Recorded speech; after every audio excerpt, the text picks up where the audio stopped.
जय श्री राम। नमस्कार मित्रों। प्रकृति का दोहन, प्रकृति का हनन, ये जो है एक बहुत रेयर कंडीशन, एक आपातकालीन स्थिति है मित्रों।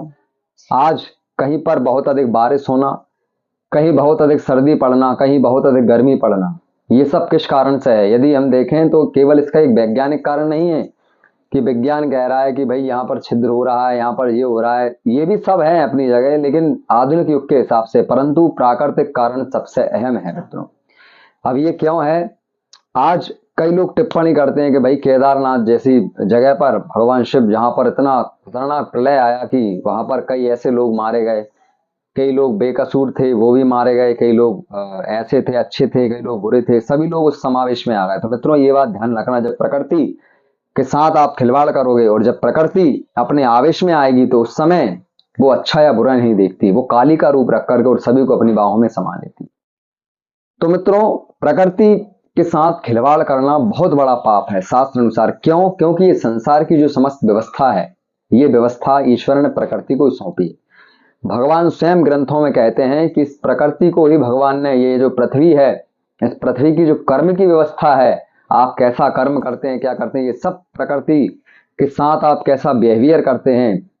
प्रकृति के अंदर जैसे गाय है और भी हमारे पशु पक्षी हैं, ये समस्त जो जीव हैं, ये सब प्रकृति के अंदर आते हैं। और ये प्रकृति के वन आदि जो वृक्ष हैं, हम इन सबों की बहुत ज्यादा कटाई करना, वृक्षों की, और उनका दुरुपयोग करना, ये सब मूल कारण है। जिस कारण से क्या है कि प्रकृति ही हमें दंड दे रही है, क्योंकि उसको भगवान ने अधिकार दिया है। भाई एक राजा था, वह बड़ा मूर्ख था। उस राजा के नगर में एक नदी जा रही थी, तो राजा मंत्रियों के साथ टहलने गया, तो नदी जा रही थी, तो एक दिन अकस्मात ही उस राजा के मूड में पता नहीं क्या बना, वह अपने मंत्री से पूछता है कि भाई मंत्री जी, मुझे ये बताइए कि ये जो नदी जा रही है, ये नदी कहाँ जा रही है, ये जल कहाँ जा रहा है नदी का? तो मंत्री ने कहा कि राजन, ये जो जल है नदी का, ये पूर्व दिशा की ओर जितने भी राज्य देश हैं वहां जा रही है, और वो लोग बड़े आनंदित हो रहे हैं कि चलो यहाँ के राजा से वहां पानी जा रहा है, हमको पानी मिल रहा है, बड़े खुश हैं। तो राजा, मूढ़ी आदमी, मूर्ख व्यक्ति, तो राजा कहता है, अरे नहीं नहीं मंत्री, ऐसा नहीं, यहाँ एक चुनाई करवाओ, इस पानी को यहीं पर रोको, हमारे राज्य से ये पानी बाहर नहीं जाना चाहिए। मंत्री ने समझाया, अरे राजन, हम परेशान हो जाएंगे, हम लोग आपातकालीन स्थिति में आ जाएंगे, आप ऐसा क्यों कर रहे हैं, प्रकृति के साथ खिलवाड़ क्यों कर रहे हैं? नहीं नहीं, कुछ प्रकृति नहीं, मेरा आदेश है, तुम यहाँ एक दीवार खड़ी करवाओ। मंत्री बेचारा परेशान, तो उसने एक दीवार वहां पर कर्मचारियों को बुला करके खड़ी करवा दी। अब तो क्या होता है कि धीरे धीरे सायकाल के बाद में, रात्रि में ऐसी व्यवस्था बन गई कि बाढ़ की स्थिति, सारा पानी जो है राज्य नगर की ओर भरा और समस्त घरों में जाने लगा, कुछ घर गिर गए। अब सब लोग परेशान होकर के राजा के पास आए, तो मंत्री जी वहां थे, राजा तो सो रहे थे रात में। तो मंत्री से कहा, तो मंत्री ने कहा कि अरे यार, ये तो बड़ी विडम्बना है, और मंत्री जी का स्वयं का घर, वो भी बड़े परेशान। तो उन्होंने कहा, कोई ना कोई युक्ति तो मैं निकालता हूं। तो मंत्री ने क्या किया कि पहले समय जो होता था, समय, वहां पर समय के लिए घंटा लगा होता था, उस घंटे के पास एक कर्मचारी रहता था, जो जितनी बार उस घंटे को बजाता था, समय उतना हो गया। तो उस घंटे वाले के पास जो है मंत्री गया, और मंत्री ने घंटे वाले से बोला कि भाई अभी 3 बजे हुए हैं, तू एक काम करना, इसमें 6 घंटे बजाना, अर्थात मतलब कि ऐसा लगे कि जो है 6 घंटे बज गए, यानी प्रातः काल, सुबह हो गई और 6 बज चुके हैं। तो उसने ऐसा ही किया, मंत्री आदि चले गए वहां पर, उसने 6 बार घंटे को बजाया। अब तो 6 घंटे जैसे ही सुने तो राजा की नींद खुल गई। राजा बाहर आया, राजा ने देखा कि अभी भी अंधेरा है, 6 घंटे, यानी मंत्री को बुलाया, भाई मंत्री समय क्या हुआ है? अरे राजन, आपने सुना नहीं, 6 घंटे बज गए, 6 बज गए। लेकिन मंत्री ने कहा, राजा ने कहा कि भाई मंत्री, फिर अभी तक प्रात सूर्य उदय नहीं हुआ, सूर्य की किरण ही नहीं दिखी।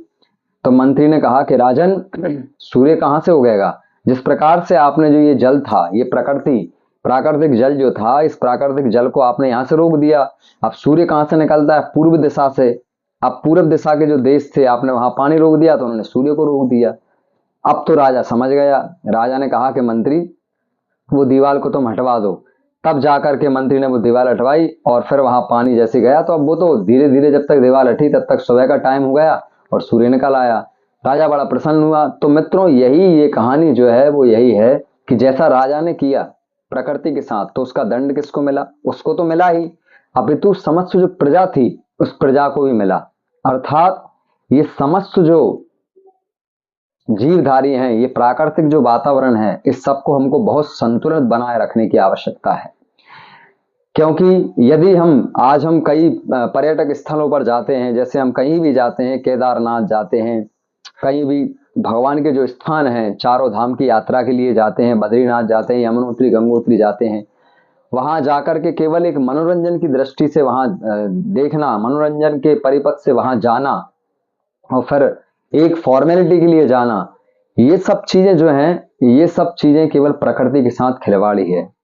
क्योंकि ये ही प्रकृति का असंतुलन है, और जिसके कारण क्या है कि प्रकृति एक दिन ऐसा समय आता है कि वो अपने संतुलन के लिए एक बहुत बड़ा बवाल खड़ा करती है, जिसके कारण वो फिर अपने आगोश में सभी को ले लेती, चाहे वो अच्छा हो चाहे बुरा हो। इसलिए आप सब लोग जो इस वीडियो के माध्यम से सुन पा रहे हैं, सभी से निवेदन है कि सबसे पहली भक्ति जो है, सबसे पहली जो भक्ति है भगवान की, वो यही है कि नेचर से प्रेम करना, प्रकृति से प्रेम करना। प्रकृति से यदि आप प्रेम करोगे तो आप 100% मानना आप ईश्वर से प्रेम करोगे। मित्रों, प्रकृति के अंदर क्या नहीं है? हमारी गाय माता है, गौ माता भी प्रकृति के अंदर ही है, वे भी, हाँ, उनकी सेवा भी प्रकृति के अंदर है। ये समस्त वृक्ष हैं जिनमें से कुछ वृक्ष हम भगवान के रूप में पूजे जाते हैं, जिनकी सेवा से हमें बहुत पुण्य प्राप्त होता है। लेकिन हम तनिक स्वार्थ के लिए, अपने स्वार्थ के लिए, अपने उपभोगों के लिए उन वृक्षों को काट देते हैं। वहीं काटते नहीं, अपितु उनका बहुत अधिक दुरुपयोग करते हैं, जिसके कारण ये केवल हम अपना स्वार्थ सिद्ध करते हैं, और हमारे स्वार्थ में हमारा तो अहित होता ही है, अपितु समस्त प्रजा का, समस्त जो जीवधारी है उनका भी अहित रहता है। और फिर सोचिए वो कितना बड़ा अभिश्राप आप सभी लोगों को देते हैं। आज हम देखते हैं ये बारिश का मौसम है, पहले जो पुष्प होते थे, पहले जो आपने देखी होगी, हमारे इधर गंजाई बोलते हैं, जो बारिश में निकलती हैं, वो आजकल कहीं देखने को नहीं मिलती। शहरों में तो बहुत ज्यादा, कहीं भी आधुनिकीकरण के कारण कहीं देखने को नहीं मिलती। पुष्पों के मित्रों रंग परिवर्तित हो गए, ये प्राकृतिक असंतुलन के कारण। पहले पुष्प, आज भी कई पुष्प ऐसे थे जो पहले, अब आप इसको वैज्ञानिक कारण भी दे दें कि भाई वंशानुगत ऐसा होता है, पादप जो कार्य की है वो इस प्रकार से कार्य करती है, लेकिन ये तो सब चीज है, परंतु सबसे बड़ी जो बुराई है वो प्रकृति का असंतुलन है। और यहीं से जब प्राकृतिक वातावरण का असंतुलन जब होता है, वही वैज्ञानिक कारण उत्पन्न होता है। इसलिए सभी विशेष ध्यान रखें, इस चीज के लिए बहुत ज्यादा जागृत, बहुत ज्यादा चेतना की आवश्यकता है।